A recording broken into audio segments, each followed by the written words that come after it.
지금까지 이런 분석은 없었다. 이것은 시공인가 공시인가? 주가에 얽힌 속내 낱낱이 파헤쳐드리겠습니다. 저희 오늘도 수상한 공시 함께 할 건데요. 변형인의 수상한 공시 지금부터 시작하도록 하겠습니다. 자, 그럼 이 구역의 지배자, 이 구역의 넘버원, 이 시대의 공시남 변형인 대표 모시고 인사 먼저 나눠볼까요? 네, 대표님 안녕하세요. 네, 수상한 남자입니다.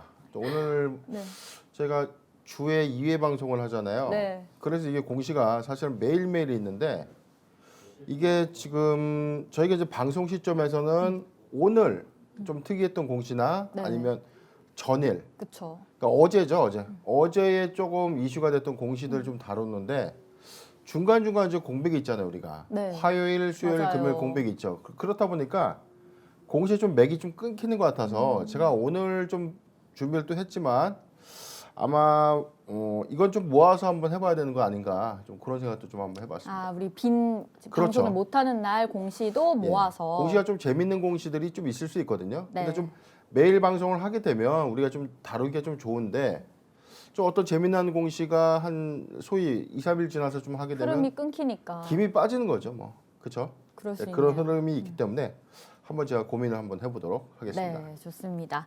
저희 일단 이 얘기부터 한번 시작해 볼게요. 변형인 대표님도 계속해서 말씀을 해주시고 있는데 지금 우리 증시는 가보지 않은 길을 걷고 있다. 코스피 3000 시대에 접어들었고 네. 대표님도 계속해서 가보지 않은 길이다. 정말 한치 앞을 전망하기가 어렵다. 쉽지가 않다라는 얘기 계속 해주시고 있잖아요. 그렇죠. 그래서 지금 의견이 되게 분분해요. 이 코스피 지금 이 시점에서 더 갈 것이다. 더 시세 분출할 거다라는 얘기도 있고 아무래도 지금이 고점이다. 이제는 조금 거품이기 때문에 조금 내려올 수도 있으니까 조정에 준비를 해야 한다. 좀 의견이 분분한데 대표님은 어떻게 보시나요? 저희가 첫 번째 방송이었죠. 제가 2021년도 네. 증시 대전망 통해서 네. 한번 언급을 좀 했던 이 사안인데 저는 사실 이제 그때 어떻게 예측을 했냐면 코스피는 한 2100선에서 예측이 좀 될 것이고 코스닥은 한 1000포인트에서 좀 주춤하지 않겠는가. 네. 그래서 저는 맥스 포인트를 3200포인트까지 좀 봤고 그다음에 코스닥의 맥스 포인트를 한 1100포인트 내외로 봤는데 그 이상은 좀 도달이 좀 어렵다라고 봤던 거는 지금 단기적인 어떤 측면 일봉상에도 그쵸. 고점이에요. 네. 한 번도 가지 못한 길이 계속 이어지고 있는 장세인데 제가 항상 말씀을 드렸습니다. 전통적으로 2월 중순에서 3월 말까지 이어지는 이 구간은 소위 말하는 공포장, 기업들이 실적 발표를 하는 날이에요. 그러니까 12월 달을 결산일로 하는 이런 회사들은 네. 2월 중순까지, 즉 주주총회의 6주간 전일까지 실적, 결산 실적에 대해서 이제 공시를 하게끔 되어 있습니다. 그런데 거기서만 이제 끝나는 게 아니라 결산 실적을 6주간 전에 공개를 했는데 막상 성적표를 열어보니 성적이 안 좋은 걸로 끝나는 게 아니라 이게 자칫하면 관리 종목 지정 또는 상장 폐지 실질 심사에 들어갈 수 있는 사유가 발생될 수 있는 이 재무 성적들이 많이 나오는 구간이 바로 2월 15일을 전후한 이 중순입니다. 그래서 확정되는 날은 감사 보고서가 최종적으로 제출되는 날 확정이 될 텐데 자, 한계 기업이라는 표현은 바로 이런 거예요. 네. 2월 중순에 성적표를 열어봤더니 회사가 조금 장사를 좀 잘못했어요. 영업 손실이 난 것까지는 괜찮은데 이게 4-3년도 연속에 영업 손실을 기록해서 관리 종목에 지정되는 사유가 있거나 또는 상장 폐지 실질 심사에 들어갈 수 있는 사유가 발생되는 종목군들이 나올 수밖에 없습니다. 이게 3월에 확정이 되면 관리 종목에 가거나 거래 정지되는 거죠. 그래서 소위 말하는 2월 중순부터 3월 말까지를 우리가 공포장 내지는 이 결산 실적에 따른 조정 장세라고 보는 겁니다. 전통적으로 그랬고 항상 그래왔기 때문에 이번에도 조심해야 된다라고 늘 말씀을 하고 있는데 네.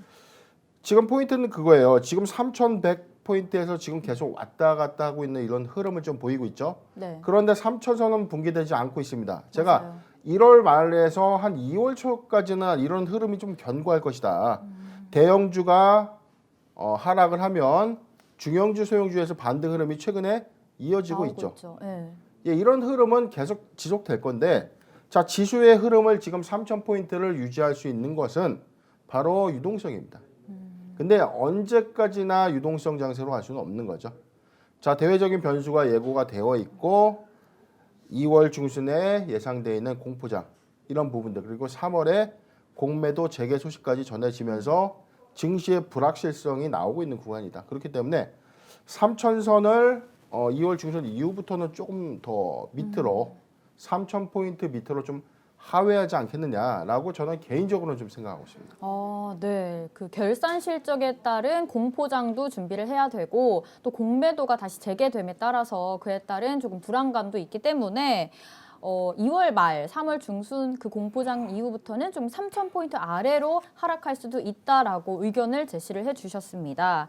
저희 지금도 시황 흐름 살펴보시면은 코스피는 지금 보합권에서 흘러가고 있죠. 여전히 흐름이 좋지만 코스닥은 또 하락으로 흘러가고 있는데 오늘 또 옵션 만기인 만큼 끝까지 시황 흐름 꼼꼼히 살펴보셔야겠습니다. 자, 그럼 이제 수상한 공시 바로 들어가도록 할게요. 저희 먼저 첫 번째 종목부터 살펴볼 건데 세트랙 I입니다. 이 세트랙 I가 한화 에어로스페이스를 통해서 지분을 인수했다고 하네요. 그렇죠. 첫 번째 종목 제가 세트랙 I 준비했는데요. 네. 좀 뭐 우리가 보도자를 통해서 좀 봤을 거예요. 네. 정확하게 1월 10일 오후장이었죠. 네. 오후장에 이런 단독 기사가 났습니다. 바로 하나그룹의 하나 에어로스페이스가 코스닥 상장법인인 이 세트랙 I를 인수하는 이 설이 불거졌고, 당시에 세트랙 I가 이런 어떤 인수 소식이 있었음에도 불구하고 그렇게 큰 시세를 내지 못했거든요. 과연 될까라는 좀 의구심이 좀 있었는데 바로 1월 13일, 그러니까 1월 13일에 바로 이게 오전장 네. 새벽 공시 통해서 나온 건데 잠깐 공시 먼저 보도록 할게요. 네. 자, 1월 13일 날 주요 사항 보고서 통해서 세트랙 I는 유상증자 결정을 결정했습니다. 유상증자를 결정했는데 잠시 내용 보시죠. 네. 자, 신주 발행 예정 주식수는 181만 주. 자, 증자 전 발행 주식수의 한 20%가 좀 넘는 이 비율에 이 신주가 이제 발행이 되는데요. 네. 자, 그 공모 자금은 약 580억 정도로 이제 추정이 되고 있죠. 자, 회사의 자금 조달의 목적은요. 시설 투자 자금으로 200억이고 그다음에 운영 자금으로 389억, 총 589억 원의 유상증자를 결정한 겁니다. 그렇다면 과연 누가 납입을 할 것인가라는 어떤 사항들이 있는데 내용 좀 보도록 하죠. 바로 납입 대상자가 하나 에어로스페이스가 181만 7,120주, 즉 신주를 제3자 배정 유상증자의 방식으로 납입해서 최대 주주로 등극하겠다는 겁니다. 자, 제가 여기서 잠깐 공시를 설명하기 전에 먼저 좀 설명을 드릴게요. 자, 우리가 소위 말하는 인수, 기업을 인수하는 형태는 크게 한 세 가지로 구분이 됩니다. 네. 첫 번째, 기존의 경영권자들에게 지분을 인수하는 방법. 우리가 흔히 말하는 구주 인수 방법이라고 하죠. 인수. 구주라는 것은 이미 발행되어 있는 주식을 구주라고 하는 거거든요. 자, 그러면 세트랙 I의 현재 최대 주주가 보유하고 있는 지분을 한화가 직접 인수를 했을 때 구주 인수 방식이라고 합니다. 그러면은 기존의 최대 주주가 새로운 이 대주주에게 지분을 넘기고 새로운 최대 주주가 최대 주주로 등극하면서 임원과 이 감사 변경을 통해서 새롭게 어떤 경영 주체를 변경하는 방법, 이렇게 이제 구주 인수 방법이 있고요. 두 번째, 이처럼 신주를 인수해서 자연스럽게 최대 주주에 등극하는 방법. 그렇다면 기존의 경영권자는 뭐가 되죠? 2대 주주로 내려오는 거죠. 네. 자, 하나 에어로스페이스는 이렇게 밝혔는데요. 경영권을 보장하겠다. 즉 하나 에어로스페이스가 세트랙 I를 인수해서 인수 시너지를 내는데 기존의 대표이사 및 임원 감사 직원의 어떤 체계들은 보장을 하겠다는 겁니다.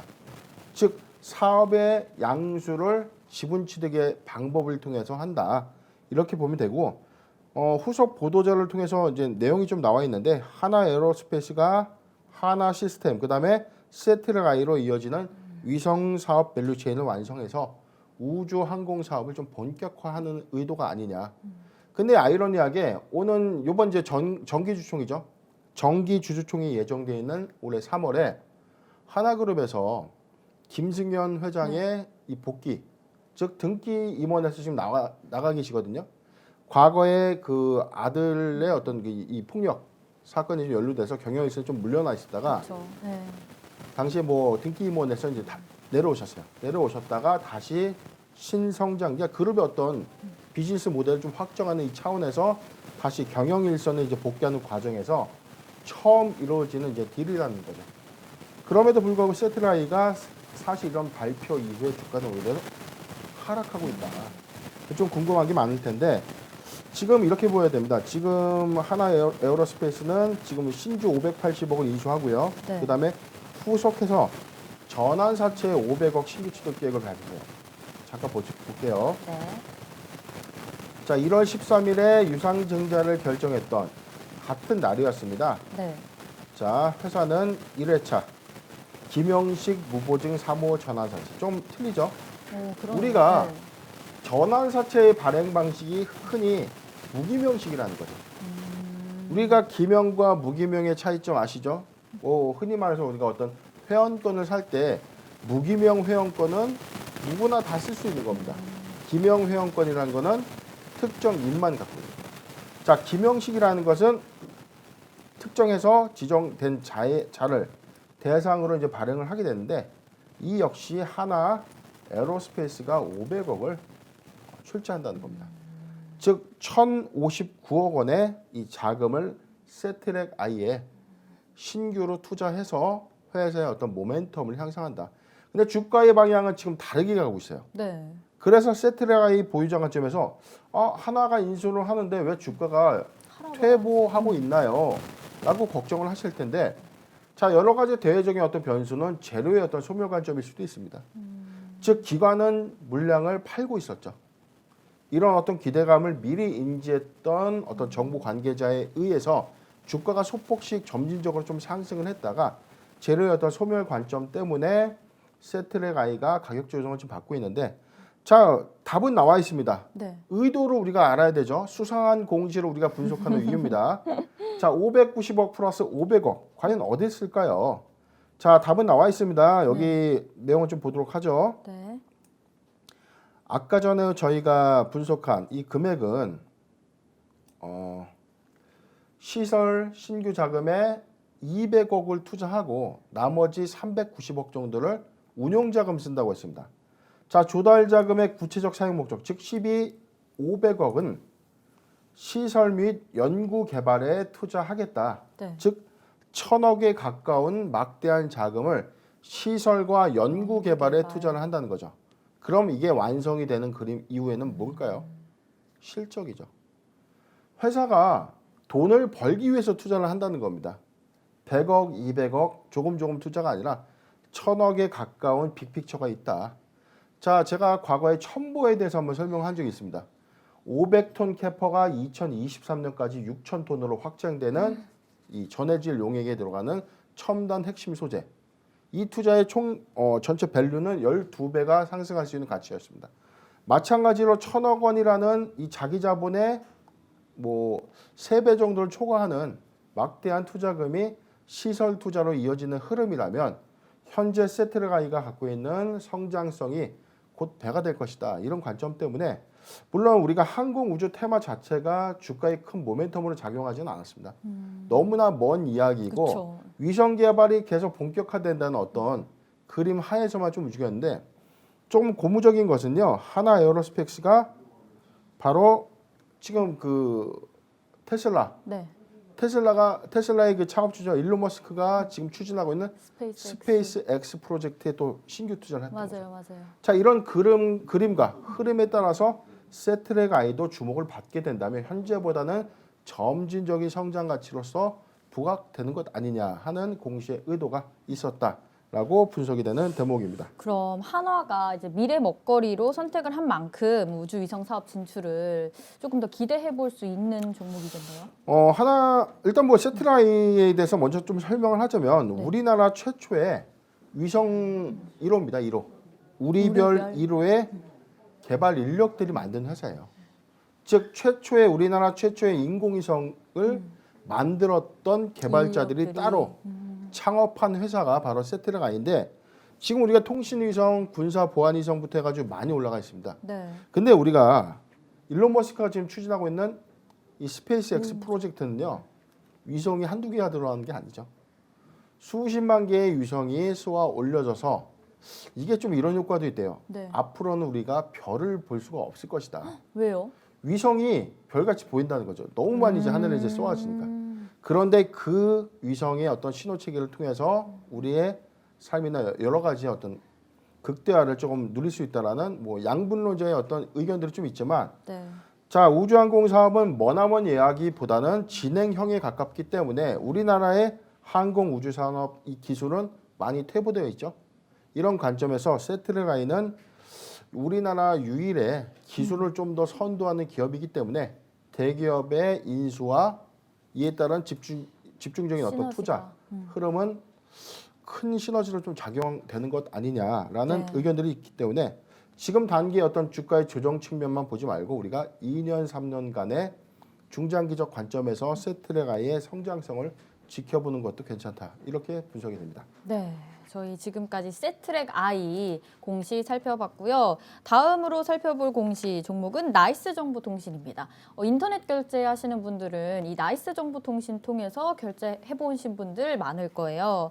그 전자지급 결제 대행 서비스 영위하고 있는 기업이죠. 이 나이스 정보통신에서도 공시를 내놨어요. 근데 이게 좀 좋은 공시는 아니네요. 먼저 뭐 나이스 정보통신 가면 우리가 일상생활에서 네. 겪을 수 있는 겁니다. 우리가 어디 밥을 먹거나 커피를 마시거나 뭐 술을 마시거나 카드 결제를 하면 단말기에서 우리가 유심히 지켜보면 나이스 단말기라는 표현 많이 봤을 거예요. 맞아요. 자, 이 카드 회사는 단말기. 어떤 회사냐면 PG. 우리가 신용카드로 10,000원을 긁었으면 이 10,000원이 바로 이 가맹점주, 즉 이 가게 주인한테 들어가는 게 아닙니다. 여기서 PG 수수료가 0. 몇 프로가 빠지고 카드 결제 수수료가 제해서 차감된 금액이 입금이 되는 거예요. 그래서 우리가 현금 결제를 하면은 주인이 다 가져가지만 카드 수수료 빼고 PG 결제 수수료 빼고 빠지는 것들을 제하면 전체적으로 뭐 제가 볼 때 3% 정도, 2에서 3%, 뭐 요즘 1%대도 있다고 하네요. 1%에서 많게는 3%의 이 PG 결제 수수료가 빠지면 카드사와 이 PG사가 이 수익을 배분하는 시스템입니다. 지금 뭐냐면 나이스 정보통신이 하고 있는 이 사업은 이 지불 결제 수단에 대한 이 운영이죠. 결제 대행을 통하는 겁니다. 카드사가 각 전체의 수많은 이 가맹점들의 관리 감독을 할 수 없기 때문에 네. 이런 결제를 대행할 수 있는 회사들이 각 개별의 이 점주들이라고 하죠. 우리가 뭐 자영업자죠. 자영업자들을 대상으로 결제 대행 서비스 이런 이 운영 대행을 하면서 카드사에서 받는 이 카드 결제 수수료의 일부분을 PG 즉 결제 수수료라는 명목으로 차감을 하게 되는 사업을 하는 게 바로 나이스 정보통신입니다. 자, 이 네. 회사 바로 어제였죠. 자, 공시가 하나 있었는데요. 잠깐 내용을 보도록 하겠습니다. 네. 자, 공시 중에서 우리가 크게 좀 많이 경험하지는 못하는 공시 중에 하나입니다. 자, 제목이 바로 벌금 등의 부과입니다. 이게 크게 이제 두 가지가 있어요. 네. 기업이 우리나라 이제 뭐 공정거래위원회로부터 추징금을 부과받았을 때도 바로 벌금 등의 부과라는 공시를 통해서 하게 되고요. 지금같이 세무조사를 통해서 추징되는 이 세액에 대해서 받는 것이 이제 벌금 등의 부과인데 잠깐 내용 볼게요. 네. 자, 종류는 추징금입니다. 부과 금액은 무려 152억에 예상이 되는데요. 자, 자기자본 2,310억의 6.6%에 해당되는 152억 원을 추징당한 겁니다. 자, 네. 부과 사유 볼게요. 2015년부터 2019년까지 법인세 등에 대해서 정기 세무조사를 했는데 자, 기업이 경영활동을 계속 꾸준히 잘 하지만 세무적으로 어떤 고의의 어떤 탈세 목적이 아니라고 하더라도 정확하게 어떤 회계 처리를 좀 잘못하는 경향들이 좀 많고 네. 이렇게 다수의 가맹 사업을 크게 하는 회사들이 즉 관리 요소가 많은 이런 회사들이 놓칠 수 있는 세무적인 실수가 있을 수 있습니다. 그런데 152억이라는 이 추징금은 작지가 않다는 거죠. 그렇죠. 즉 어떤 고의적인 사항이 좀 있었을 것이다라고 좀 추정이 좀 되는 부분인데 네. 자 향후 대책 한번 보겠습니다. 납세 고지서 수령한 다음에 고지 금액에 대해서는 법적 기간 내에 납부할 예정이다. 그리고 추징 항목에 대해서 검토 후 필요하다고 판단이 될 경우에 법령 및 절차에 따라서 대응하겠다. 즉 세무 불복도 갈 수 있다라고 지금 언급을 했는데 자 제가 코스닥상조사에서 이제 근무했던 경험상으로 좀 비춰보면 세무조사에서 나왔던 이 추징세액을 번복하기는 쉽지가 않습니다. 조세 불복을 1심, 2심, 상급심이 이제 대법원까지 네. 가더라도 이걸 뒤집기에는 거의 어렵다라는 측면 때문에 152억이라는 추징금은 확정될 것이다라고 보는 게 맞고요. 자 기타 투자 판단에 참고할 사항 보겠습니다. 네. 상기 부과금액은 납세고지서 수령 전 세무조사 결과 통지서 상의 예상 부과금액이다. 그리고 세액 변경 등의 주요 내용 등이 변경될 경우에 다시 재공시하겠다. 여기는 이제 1차 통보예요. 추징이 아까 얼마였죠? 152억에 대해서 이제 예고 통지를 했는데 확정 통지 과정에서 조금 변경될 수는 있으나 거의 뭐 152억에서 크게 왔다 갔다 하지는 않을 것이다. 자, 확정되면 내야 되는 돈입니다. 지금 어떤 거냐면 네. 자기 자본의 지금 6.6%에 해당되는 152억을 그냥 세금으로 납부를 해야 되는 겁니다. 그럼 어떤 효과가 있죠? 자산이 6.6% 줄어들겠죠. 줄어들죠. 네. 회사가 152억이라는 막대한 자금을 사업 예산에도 쓸 수 있고 신규 사업을 그렇죠. 추진할 수도 있고 부동산을 취득할 수도 있음에도 불구하고 이 금액을 고스란히 세금으로 납부하는 뭐 최악의 뭐 이런 공시를 우리가 소위 말하는 악재 공시라고 보는 겁니다. 그렇죠. 게다가 최근에 나이스 정보통신의 현금성 자산이 652억으로 추산이 된대요. 그렇죠. 그 중에 152억이 지금 네, 추징금으로 납부를 해야 되는 거니까. 그죠. 3분기 기준으로 한 650억 정도 네. 추산이 되는데 여기서 보시죠. 600억 중에 230억 남으면 한 400억이 타격이 한 좀. 350억 정도 남나요? 네. 자, 현금이 소위 말해서 쪼그라지는 겁니다.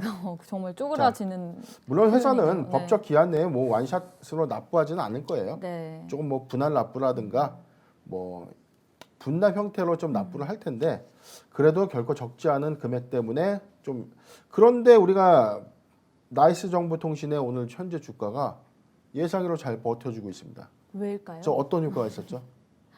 아, 쿠팡 그렇죠. 수혜주 중에 또 하나로 지금 그렇죠. 분류가 되고 있잖아요. 최근에 이제 나이스 정보통신이요, 이 피지 결제 대행을 하는 회사다 보니까 네. 우리나라 국내 점유율 1위 업체입니다.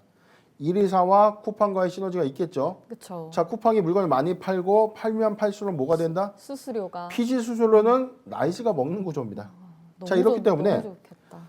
쿠팡이 나스닥 진출에 대한 어떤 기대감이. 이후에 신규 투자나 뭐 물류센터를 증축한다든가 유통시장에 대해서 좀 더 이 공략을 강화한다면, 즉 쇼핑 타겟에 대한 어떤 매출 시어 조건을 더 확대한다면 수혜주로는 부각이 될 수 있는 종목이 바로 나이스 정보통신인데 이런 기대감이 이런 악재를 뚫고 지금 보합권에서 머물고 있는 것 아니냐 이렇게 좀 예상이 되고 있고요. 네. 자, 냉정하게 좀 말씀드릴게요.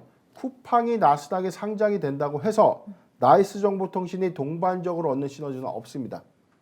즉 쿠팡이 상장된 이후의 투자 행태, 국내의 어떤 대형 뭐 쇼핑 온라인 쇼핑 마켓이나 오프라인 쇼핑 마켓을 인수해서 여기서 몸집을 더 부풀린다면 네. 똑같아지는 겁니다. 근데 이게 새로운 어떤 영역이 나오면서 이 결제 수수료가 좀 확대해 나가야 되는데 기존의 어떤 한계치예요. 자, 내수 시장은 한계가 있다는 겁니다. 해외에 대한 어떤 직구나 여러 가지에 대한 결제 대행을 나이스 정보통신이 된다면. 확장한다면 추가적인 매출 상승은 가능하지만 지금은 포괄하는 거죠.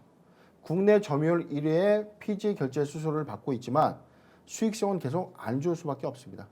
안정적인 어떤 흐름은 있으나 왜냐하면 여기서 새로운 어떤 쇼핑 형태의 돈을 잡고 많이 쓰면 쓸수록 떨어지는 수수료거든요. 그렇죠. 그런데 점차 전자 결제 서비스가 좀 더 보편화되고 감소되고 있는 점. 두 번째, 비트코인이 지금 현재는 뭐 가상화폐, 화폐를 대체할 수 있는 가상의 수단이다라는 점이 아직은 크게 어떤 법령화돼서 구체적으로 조금 이렇게 대중화되지 못했지만 이런 부분들이 확대되면 될수록 이런 피지사의 어떤 매출 부분은 크게 타격을 받을 수 있다. 이런 관점도 있고. 세 번째입니다. 쿠팡이 나스닥 상장했다는 기대감으로 나이스정보통신의 피지 수수료의 인상 부분은 뭐 호재로 작용할 수 있으나 전체적인 시장 마켓이 커간다는 것은 수수료의 다운을 의미하기 때문에 결코 이게 호재로 작용될 것인가 이런 관점도 있기 때문에 우리가 너무 맹목적인 투자를 하는 것보다는 실적에 어떤 맞는 투자를 하는 것이 좀 좋지 않겠는가 이렇게 분석이 됩니다. 네, 그러니까 좀 더 정말 꼼꼼히 살펴볼 필요가 있겠네요. 이게 쿠팡 수혜주로 단순히 분류가 돼서 지금 주가엔 호재로 작용하지만 그 이면을 조금 더 상세하게 살펴볼 필요가 있겠습니다. 저희 다음으로 이제 마지막으로 살펴볼까요? 제이웨이 종목이에요. 이 제이웨이도 불성실 공시로 지금 좀 악재로 작용하지 않을까 싶은데 어떻게 왜 보시나요, 대표님? 제가 예전에 그 경제방송 출연할 때요. 네. 좀 그런 거 좀 있었죠. 제가 몇몇 종목을 좀 살려드린 종목이 좀 많이 있습니다. 살려는 드릴게. 그렇죠. 제 방송 보고 살아나신 분들 많이 계십니다. 뭐냐면 그렇죠. 자 공시를 통해서 충분히 예측이 가능한 리스크가 있음에도 불구하고 우리는 이 한 줄 보는 게 귀찮아서 맞아요. 놓치다가 뭐 맞아요. 먹는다? 상장 폐지 먹는 거예요. 자, 뭐 길게 갈 필요가 없습니다. 잠깐 뭐 공시부터 바로 보죠. 네. 자, 제2회입니다. 바로 어제였습니다. 네. 불성실 공시법인 지정 예고 공시가 있었는데요. 자, 내용 볼게요. 네. 공시 번복입니다. 내용은 유상증자 결정 철회가 총 세 3건이죠. 원 공시일은 6월 19일 날 공시를 했던 내용이고요. 지정 예고일은 바로 1월 13일이었습니다. 그런데 가장 중요한 포인트죠. 최근 1년간 불성실 공시법인의 부가 벌점은 바로 10.5점입니다. 꽤 큰 거 아닌가요, 벌점이? 자, 규정을 정확하게 알아야죠. 최근 1년간 불성실 공시법인의 부가 벌점이 네. 15점을 초과하면 전에는 관리 종목으로만 갔습니다. 근데 규정이 강화됐어요. 규정이 2020년도부터 강화됐기 때문에 어떻게 된다? 네. 상장 폐지 실질 심사로 들어갑니다. 바로 주권 거래가 정지가 되는 겁니다. 네. 즉 제2회의는요. 지금 누적 벌점이 이 3건을 빼더라도 10.5점이라는 불성실 공시법인의 벌점이 이미 있어요. 자, 그런데 결정 철회건이 총 3건입니다. 유상증자의 결정 철회건 3건이면 충분히 5점을 초과할 수 있는 벌점이 예상되기 때문에 저는 개인적인 저의 생각은요. 네. 15점을 초과해서 네. 불성실 공시 법인이 확정되고 즉 바로 주권 거래가 정지될 것으로 보여집니다. 그렇기 때문에 지금 보유자 관점에서 일단 매도하는 것이 좀 적절하다. 그리고 신규 매수 관점에서는 절대로 매수 금지다. 그런 의견을 좀 드리고 싶고요. 자, 제2회의가 지금 10.5점을 초과한 지금 약 4.5점을 초과하는 불성실 공시법인에 확정이 된다면 네. 제2회의는 바로 주권 거래 정지가 충분히 확정될 수 있다라는 점 반드시 유의해서 제2회의 신규 매수는 접근 금지, 보유자 관점에서는 네. 매도 의견을 드리겠습니다. 네, 이 제이웨이 지금 보유하고 있는 주주분들이라면 이 공시를 정말 꼭 살펴서 바로 매도를 해야 되는 그런 시점인 거네요. 정말 이런 공시는 정말 놓쳐서는 안 될 중요한 공시 중 하나가 아닐까요? 대표님? 그렇죠. 네. 지금 그래서 제가 항상 말씀드리는 공시를 왜 봐야 되는지, 왜 정말 꼼꼼하게 봐야 되는지는 숙지하지 않고 있다면 지금도 거래가 되고 있어요. 그러니까요. 이미 이거 공시를 안 본 분들은 모르고 나중에 거래 정지가 돼야 기사를 지난주 보고 알 수 같은 있는 경우는 거예요. 뭐 상한가도 한 2번 나왔고 그렇게 되면 회사가 뭔가 막대한 모멘텀이 있는 것 아니냐라고 상상할 수밖에 없는데 현재까지는 모멘텀 없습니다. 그리고 투자받지 못한 상환전환 우선주 조건의 제3자 배정 방식의 유상증자 3건은 모두 철회됐다는 점, 그리고 누적 벌점이 이미 10.5점을 초과하고 있다는 점이 바로 주권 거래 정지 사유에 충분히 해당될 수 있기 때문에 이러한 위험성을 우리가 인지했다면 네. 바로 피해야죠. 네, 보유하고 계신 분들이라면 바로 매도하기를 추천드리는 종목 제이웨이입니다. 저희 그러면 종목 하나 더 보고 갈게요. 네. AT 세미콘인데 이게 최근에 이재명 관련주를 엮이면서 좀 시세를 분출했는데 백종선 사회이사 그 이재명 그 도지사의 당시 그 성남시장 당시 수행 비서로 알려졌던 네, 그렇죠. 네, 백준성 사회이사 때문에 이게 그 이재명 관련주로 엮였던 건데 또 중도 퇴사를 했다고 하네요. 일단은 뭐 중도태임 공시인데요. 네. 이게 뭐 잘 공시긴 한데 사실은 이게 이 부분이 12월 30날 임총에서 선임되셨거든요. 근데 얼마 뭐 안 채 뭐 됐네요. 한 보름도 안 돼가지고 사임을 했다는 겁니다. 그렇다면 지금 우리가 지금 항상 제가 강조드렸던 정치 테마주는 회사의 실적과 성장성과 전혀 무관. 상관이 없어요. 회사가 돈이 있건 없건도 상관이 없습니다. 단순하게 어떤 유력 대선 후보자와 무슨 관계가 있다는 이유 하나 맞아요. 너무 단순해요. 이것만으로 그냥 주가가 상승하기 때문에 정치 테마주는 사실 투자가 아니라 투기죠. 그런 위험성이 인식을 너무 큰- 알고 가는 겁니다, 사실은. 그런데 12월 30날 전 그 이재명 경기도지사의 네. 성남시장 재임 시절에 수행 비서 역할을 했었던 백종선 씨가 사회이사로 네. 선임이 됐는데 바로 이제 어제였죠. 사회이사의 이제 중도 네. 퇴임을 퇴임. 결정했습니다. 바로 임기 시작은 12월 30일이었습니다. 채 보름도 되지 않아서 일신상의 사유로 사임하게 됐다. 중도 퇴임 후 사회이사 현황은 뭐 2명이 넘어 즉 25% 비율을 초과했기 때문에 뭐 사회이사 부재에 따른 관리 종목 지정 사항은 좀 피할 수 있었는데 네. 자 사회이사의 역할은요 기업의 경영 투명성을 좀 감시하고 회사가 적정한 사업에 대해서 사회이사가 좀 검토하고 위법성에 대해서 의문을 제기하는 그런 역할을 하는 거거든요. 그래서 이제 자본시장법이 정하는 상장법인의 필수 선임상이 바로 사회이사인데 저는 사실 백종선 씨가 사회이사로 이제 취임한다는 이 사실이 발표되었을 때 이미 정치 테마주로서의 어떤 그런 어떤 이슈를 좀 만드는 것 아니냐 그런 의혹이 충분히 있었어요. 네. 그리고 주가도 조금 소폭 상승했다가 오늘 뭐 가격 제한폭 부근까지 지금 하락했는데 자 뭐 여러 가지 뭐 풍문들이 있습니다. 한간에 의해서는 뭐 백종선 사회이사의 어떤 롤 부분에 대해서 회사 이해관계가 좀 안 맞는 것 아니었냐라는 풍문도 있고 두 번째 풍문은 경기도지사의 대선 행보에 걸림돌이 될 수도 있겠다라고 자진해서 판단했기 때문에 스스로 사임한 것 아니냐 이런 여러 가지 억측들이 있지만 네. 일단 우리가 뭐 이 피해는 바로 투자자들을 본 거죠. 그러니까요. 유력 대선 후보의 수행 비서가 이 회사에 취임했다라는 사실 그리고 주가가 올라서 소위 이재명 경기도지사 관련주로 좀 엮어서 뭐 부양을 하려고 했던 것 아니냐라는 의혹 제기들이 수많이 있습니다. 종목 토론방에도 그렇게 나와 있죠. 그 유명한 종토방. 그렇죠. 그래서 제가 항상 강조드리는 부분이 뭐냐면 네. 정치 테마주는 이러한 어떤 이 머니 게임에서 우리가 노려볼 수는 있는 겁니다. 그렇지만 투자의 관점이 아니기 때문에 정말 적은 돈으로 우리가 용돈, 소위 말하는 밥값, 뭐 소주값 정도 네, 번다, 커피값 뭐 정도. 그런 우리가 마인드로 한다는 건 괜찮은데 이걸 중장기 관점 내지는 너무 중기 수익 위험하네요. 관점으로 야, 난 얼마가 돼서 얼마 이상이 팔 거야라는 뭐 나름의 금액을 산정해서 우리가 투자 전략을 세웠다면 아주 잘못된 거고 잘못 오판이 된 거죠. 그러면 이걸 지금 보유하고 계신 분들은 이걸 지금 몰랐어요. 그럼 빨리 일단 빼야 되는 그런 상황인 건가요? 일단? 우선은 지금 관점에서는 사실은 여기서 더 빠질 것인가라는 관점도 있지만 지금 재료 소멸의 관점이 있고 뭐 과거의 지표들이 있습니다.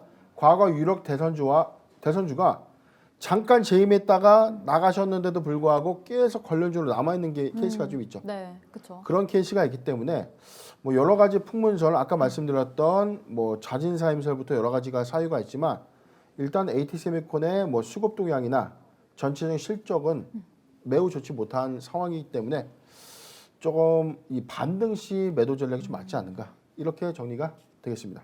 네, 저희 AT 세미콘까지 살펴봤고 아무래도 정치 테마주는 투자 목적보다는 단순하게 말해서 투기로 좀 생각하면서 투자를 해야 한다라고 얘기를 확실하게 해주셨습니다. 저희 오늘 수상한 공시는 여기까지 진행을 할 건데요. 아무래도 대표님이 이 공시에 대해서 그 이면을 정확하게 또 설명을 해주시고 어떻게 꼼꼼하게 그 상황을 살펴봐야 되는지 같이 이렇게 얘기를 하다 보니까 또 무엇보다 그 보유자 관점에서도 이게 매수 타이밍을 적절하게 얘기를 해주시다 보니까 더 도움이 되는 방송이 아닐까 싶습니다.